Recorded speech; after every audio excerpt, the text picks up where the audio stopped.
तेज दौड़ता ट्रक और उसके अंदर एक कैदी जिसे फांसी के मैदान ले जाया जा रहा था। लेकिन तभी उसने ट्रक की दीवार पर एक उभरा हुआ हिस्सा छुआ और आजादी का एक आइडिया दिमाग में कौंध गया। उसने जेब से एक सिक्का निकाला और धीरे धीरे स्क्रू को घुमाने लगा। उधर उसका साथी टॉम ड्राइवर सीट पर बैठे गार्ड पर नजर रखे था। जैसे ही गार्ड ने पीछे झांका, दोनों फौरन लेटकर सोने का नाटक करने लगे। खतरा टला तो जैक दोबारा काम में जुट गया। एकदम सटीक तालमेल के साथ पहला स्क्रू निकल गया। फिर उसने सिक्का टॉम को दिया और टॉम ने अगला स्क्रू खोलना शुरू किया। दोनों ने मिलकर जोर लगाया और आखिरकार ट्रक का पिछला पैनल खुल गया बिना गार्ड को भनक लगे। अब बस एक आखिरी स्टेप था, ट्रक से अलग होना। जैक और टॉम ने ड्राइवर की ओर जोर से ठोकर मारी और डीला पड़ा ट्रक का पिछला हिस्सा फिसलने लगा। जैसे ही टॉम ने नीचे की सड़क देखी, उसकी सांसें थम गई, लेकिन अब पीछे हटने का कोई रास्ता नहीं था। जैक ने झटका मारा और ट्रक का पिछला हिस्सा सड़क पर गिर गया। दोनों फिसलते चले गए और गार्ड को इसका जरा भी शक नहीं हुआ। लेकिन आजादी का ये पहला कदम ही काफी नहीं था। उनके हाथ अब भी हथकड़ी से जकड़े थे। वो जितना जल्दी हो सके वहाँ से दूर भागना चाहते थे, क्योंकि अगर गार्ड को जरा भी अंदाजा हो गया तो मौत पक्की थी। काफी सोचने के बाद उन्हें एक आइडिया सूझा। उन्होंने ट्रक की भारी बॉडी उठाई और उसी के सहारे धीरे धीरे रेगिस्तान पार करने लगे। लेकिन ट्रक का बोझ अब उनके शरीर से ताकत खींच रहा था। रेगिस्तान की धूप और प्यास ने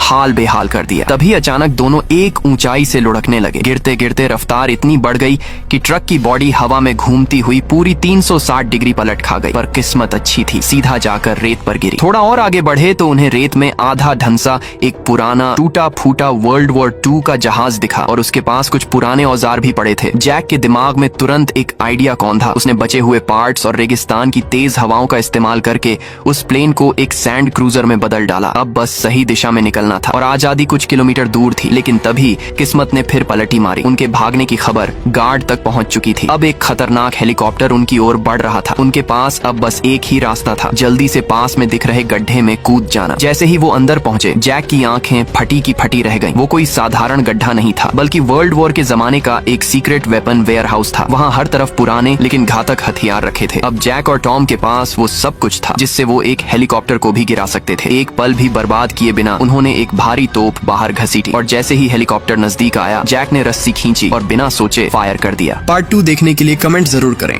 इस राजकुमारी की नाक अचानक लंबी होने लगती है और इतनी लंबी हो जाती है कि कमरे में ही नहीं समा रही थी। इसलिए वो खिड़की से बाहर निकलकर एक गांव पहुंच जाती है, जिसे देखने के लिए पूरे गांव वाले इकट्ठे हो जाते हैं और हैरान रह जाते हैं। लेकिन राजकुमारी को अपनी नाक देखकर चक्कर आ रहे थे। फिर नाक देश की सीमा पार करके एक बर्फीले इलाके में पहुंच जाती है, जिस वजह से राजकुमारी को जुकाम हो जाता है। फिर जब नाक एक गाँव से गुजरी तो एक औरत उसे सांप समझकर नाक पर गर्म पानी डाल देती है। इससे राजकुमारी को जबरदस्त जलन महसूस हुई। फिर नाक समुद्र पार करती है तो 2 शरारती बच्चे उस पर पत्थर फेंकने लगते हैं। इससे राजकुमारी को ऐसा लगता है कि जैसे वो डूबने वाली हो। थोड़े समय बाद नाक पड़ोसी देश पहुंच जाती है और किस्मत से वहाँ के मंत्रियों को पहले से ही उसके बारे में पता था, इसलिए वो लोग नाक का स्वागत करने के लिए तैयार थे। जैसे ही नाक वहाँ पहुंची, सब लोग उसका धूमधाम से स्वागत करते हैं और उसके लिए खास दूध मंगवाते हैं, जिसे पीते ही राजकुमारी को जोर जोर से खांसी आने लगती है। और इसके बाद सैनिक नाक को उठाकर राजा के पास ले जाते हैं, जहाँ राजा एक मेडल निकालकर राजकुमारी की नाक पर टांग देता है। तभी राजकुमारी एक दवाई पीती है और धीरे धीरे उसकी नाक सिकुड़कर फिर से पहले जैसी हो जाती है।